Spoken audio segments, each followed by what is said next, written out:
everyone, and welcome. We're diving into some pretty wild concepts today, all about extraterrestrial contact. Yeah, and we're going to be looking at it through this one YouTube video Okay. where this guy, Daryl Anka, channels a being called Bashar.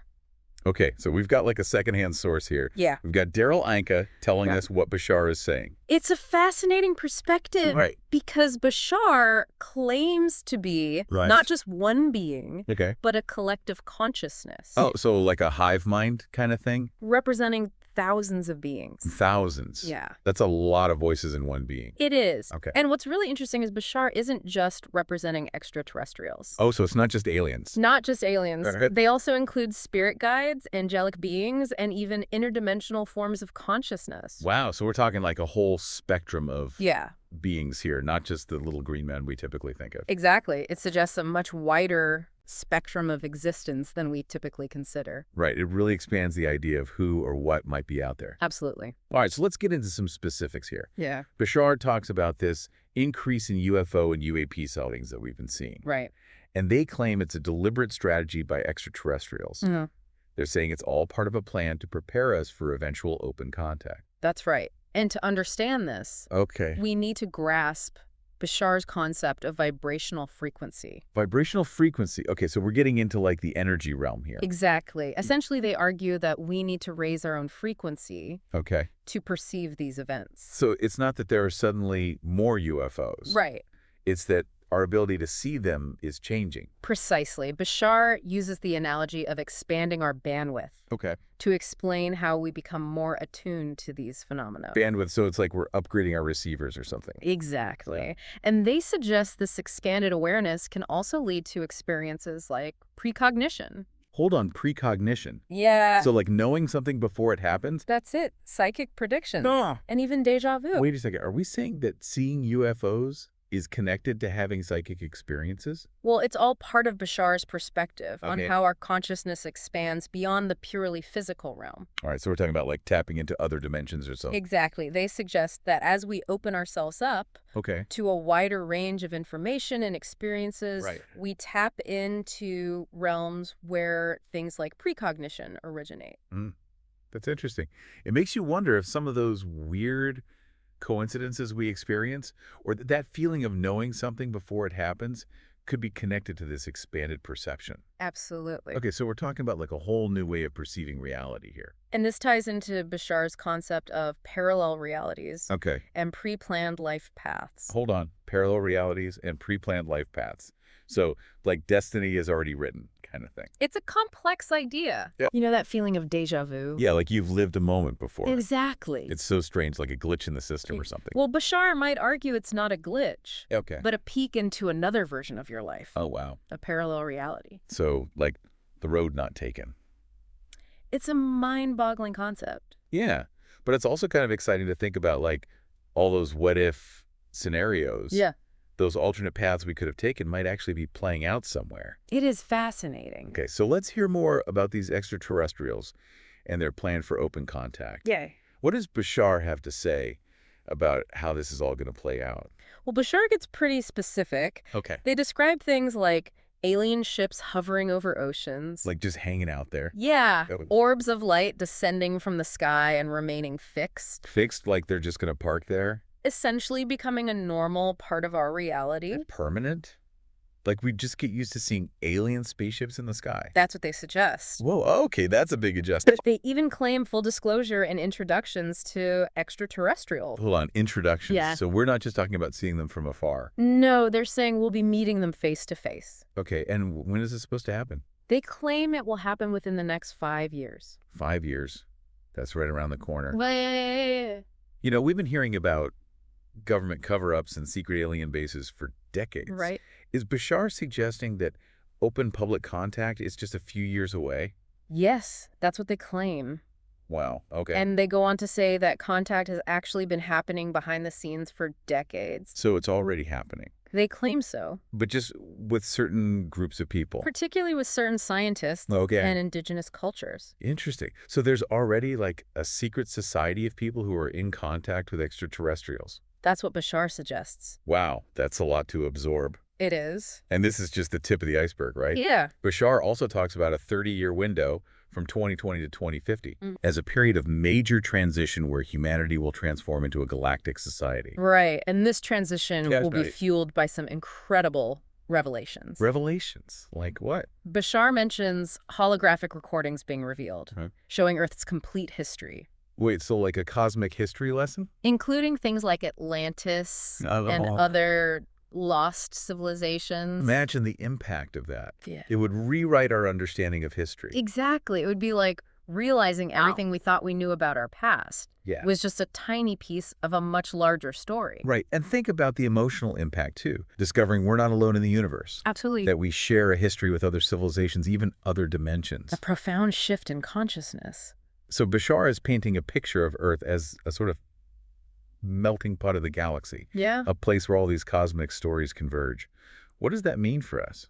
Well, Bashar believes Yeah. Earth's role is significant. In what way? They see it as a place where these stories can actually lead to more positive endings than in the past. So we're like the redemption arc of the galaxy. It's like Earth is a testing ground for creating a better future. That's a pretty hopeful perspective. Yeah. But they also emphasize the importance of personal transformation, right? Yes, that's crucial. Okay. They're saying we're not alone on this journey. Okay. We have support on a personal level Right. to help us navigate this period of intense change. Support from who? They talk about the support we Okay. have from spirit guides, Okay. angelic beings, and soul families. So it's like we have a team of cosmic cheerleaders rooting for us as we step into this new galactic reality. Exactly. And Bashar is calling on us to think about our role in this unfolding galactic narrative. It's a call to action, a challenge to step up and become the best versions of ourselves. And it seems like a lot of this comes down to choice. Oh, yes. Okay. I remember Bashar's question. Who do you prefer to be with yourself, with us, and in this evolving world? Wow. That's a powerful question. It really makes you think about who we are It does. and who we want to become in light of all of this. You know, I have to admit, all of this is a little overwhelming, It is a lot to take in. but mostly it feels hopeful. Yeah. It's like we're on the verge of something truly extraordinary. It's definitely a time of immense potential, Yeah, both for humanity as a whole and for each of us individually. right. And as Bashar reminds us, we have support every step of the way. We do. So what does this all mean for us right now? That's the big question. What can we actually do to prepare for this massive shift in consciousness? Well, Bashar suggests that we begin by looking inward. Looking inward, okay. It's about examining our beliefs and letting go of any fear or resistance. So like facing our shadows. Exactly. Okay. They encourage us to embrace our passions, Okay. raise our vibrations, and Okay. become more open to the possibilities that lie ahead. So basically get ready for the ride of a lifetime. It's gonna be wild. But before we blast off into the vastness of the cosmos, I think it's time to take a moment to digest all of this incredible information.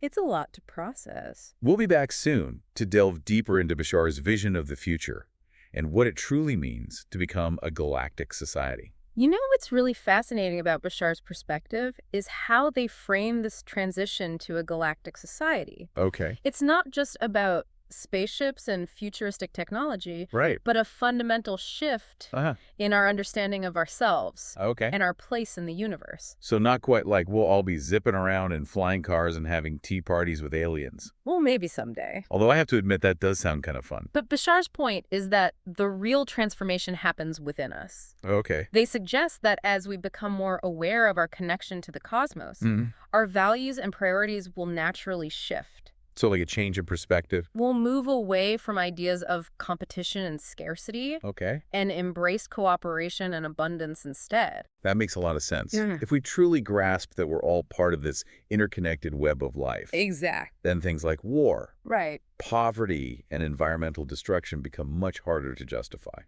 Bashar argues that those issues stem from a limited ego-driven perspective. Okay. As we expand our consciousness and connect with our higher selves, we naturally become more compassionate, Right. understanding, and willing to work together for the greater good. So this galactic society Bashar envisions Yeah, is more than just a collection of advanced civilizations. precisely. It reflects a higher level of consciousness, a more evolved way of being. They describe a society that celebrates individual expression and creativity, Okay. where differences are valued and everyone can contribute their unique gifts to the collective.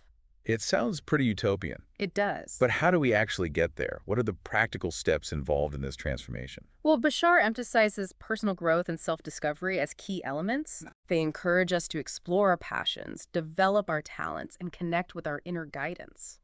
So it's not about waiting for some external event or savior to come and fix everything. Right. It's about each of us taking responsibility for our own evolution Absolutely. and contributing to a collective shift in consciousness. Bashar believes each individual plays a vital role in this process. Okay. They compare humanity to a giant orchestra, Okay. with each person playing their own unique instrument. So even if one instrument is out of tune, it affects the whole symphony. Yes, and conversely, Okay. when everyone is playing in harmony, the music becomes incredibly powerful and transformative. Okay. I'm starting to see how this all connects. Good. But let's go back to those holographic recordings for a moment. Okay. Bashar claims they'll reveal our true history, Right. including information about Atlantis and other lost civilizations. Uh-huh. What kind of impact do you think this will have? Bashar believes it will be a major turning point for humanity. They suggest that understanding our true history will help us see the bigger picture, the cosmic patterns that have been playing out on Earth for millennia. So like a cosmic history lesson. It's like finally getting all the pieces of the puzzle and seeing the complete image for the first time. And Bashar suggests that this new understanding will help us heal old wounds, release limiting beliefs, Exactly. and step into a more empowered future. Right. It's like we've been living in a limited version of reality. And these recordings will open our eyes to a much wider, more expansive truth. Whoa. Bashar sees this revelation as a catalyst for a profound spiritual awakening, Okay. a collective shift in consciousness that will propel humanity toward its galactic destiny. Now, I'm really curious about these Pleiadians and hybrids Bashar mentions. Okay. They claim these beings will be the first to make open contact with humanity. Yeah. What do we know about them? According to Bashar, the Pleiadians are a highly evolved race of beings who originate from the Pleiades star cluster. The Pleiades star cluster, I've heard of that. They're known for their advanced technology, their peaceful nature, Okay. and their deep wisdom. So they're basically the cosmic good guys. That seems to be Bashar's perspective. Okay. They say the Pleiadians have been watching over humanity for centuries, offering guidance and support from behind the scenes. And what about the hybrids? Are they like half human, half Pleiadian? That's the idea. Bashar claims that these hybrids have been living among us for decades. Wait, what? Like walking around among us? That's what they say. Whoa. Okay. Working to bridge the gap between our two species and prepare us for open contact. That's wild. It makes you wonder if you've ever encountered one of these hybrids without even realizing it. It's definitely a possibility. Okay, so how would we even know? Bashar suggests that many of these hybrids are highly intuitive and compassionate individuals who are drawn to helping others. So they might be teachers, healers, artists, activists. Exactly. People who are working to make the world a better place. Bashar believes these hybrids are playing a crucial role in raising human consciousness and paving the way for a more peaceful and harmonious future. You know, this is all starting to feel very real, very exciting. It is pretty amazing. But I have to admit, there's a part of me that's still a bit skeptical. Sure, I understand. How can we be sure that any of this is actually going to happen? That's a fair question.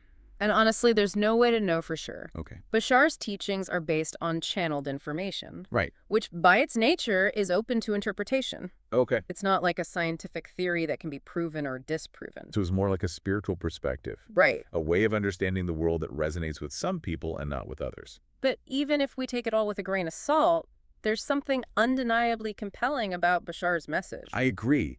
It does seem to tap into a deep longing within us for something more, something greater than ourselves. He does. And even if open contact with extraterrestrials doesn't happen in the next 5 years, the process of asking these questions, expanding our awareness and challenging our assumptions is valuable in itself. I agree. It's through exploration and discovery that we grow and evolve as individuals and as a species. So even if we never get to meet a Pleiadian or a hybrid, the journey itself is what matters. Exactly. It's about the transformation that happens within us, the expansion of our consciousness, and the realization of our true potential. Well, that's a pretty inspiring thought. It is. But I'm sensing there's more to unpack here, right? There is. What else does Bashar have to say about this incredible transformation? There's always more to explore. Bashar dives deep into the spiritual aspects of this shift. Okay. They talk about the role of our spirit guides, angelic beings, and even the concept of soul families. Okay. It's like having a whole team of unseen supporters cheering us on from the sidelines. That sounds amazing. Yeah, I'm ready to meet my cosmic cheer squad. me too. So tell me more about this spiritual dimension and how it connects to the bigger picture of extraterrestrial contact.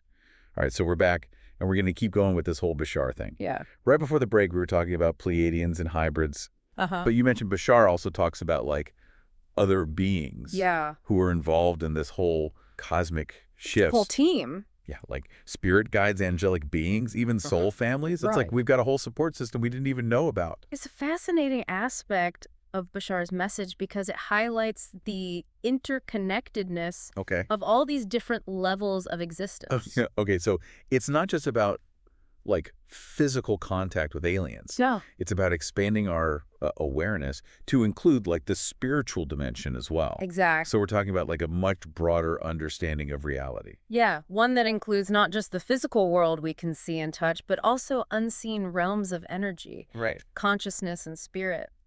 That makes me think about those intuitive nudges we sometimes get, like those gut feelings or moments of inspiration. Yeah. Could those actually be messages from our spirit guides or soul families? It's certainly a possibility. Bashar suggests these beings are constantly communicating with us, offering guidance and support, but we often aren't open or receptive enough to receive their messages. So it's like we have to tune our inner radio to the right frequency. That's a great analogy. Right, to pick up their signal. And Bashar emphasizes that connecting with our spiritual support team is crucial for navigating the challenges and uncertainties of this time of transition. Okay, so let's talk about personal transformation then. Right. Bashar emphasizes the need to face our fears, heal old wounds, and become the best versions of ourselves during this time, right? Absolutely, that's key. Okay, so how do we do that? Well, Bashar believes that as we raise our own vibration, we contribute to the collective shift in consciousness. Okay. They often use the analogy of each individual being like a drop of water in a vast ocean. So if enough drops become clear and pure, the entire ocean becomes cleaner. Exactly. Okay, I like that. Bashar suggests this process of personal transformation is essential for creating a world that reflects those higher vibrations of love, peace, and harmony. It's like we're all pieces of a giant cosmic mirror. Yeah. And the clearer we become individually, the more clearly we reflect the light within us all. That brings us back to Bashar's central question. Who do you prefer to be with yourself, with us, and in this evolving world? It really makes you think. It challenges us to look within and ask ourselves what kind of world we want to create. Right. Both for ourselves and for future generations. It's a call to action. Right. An invitation to step into our power and contribute to the unfolding of a more conscious, compassionate, and interconnected reality. And in the end, it's a message of hope. Yeah. Hope that we can overcome the challenges we face and create a future filled with wonder, possibility, and love. I think that's a great note to end on. Yeah. So as we wrap up this deep dive into all these fascinating ideas, I think it's important to remember this is just the beginning of the conversation. Right. There's so much more to explore and discover about our place in the universe. Exactly. We encourage you to continue this exploration, to delve into these ideas and connect with your own inner guidance. Yeah. After all, the answers we seek are often found within Environment. So keep asking those big questions, keep expanding your awareness, and keep shining your light brightly. Who knows, maybe someday soon we'll all be sharing stories of how we helped create a brighter future for everyone. Thanks for joining us on this incredible journey.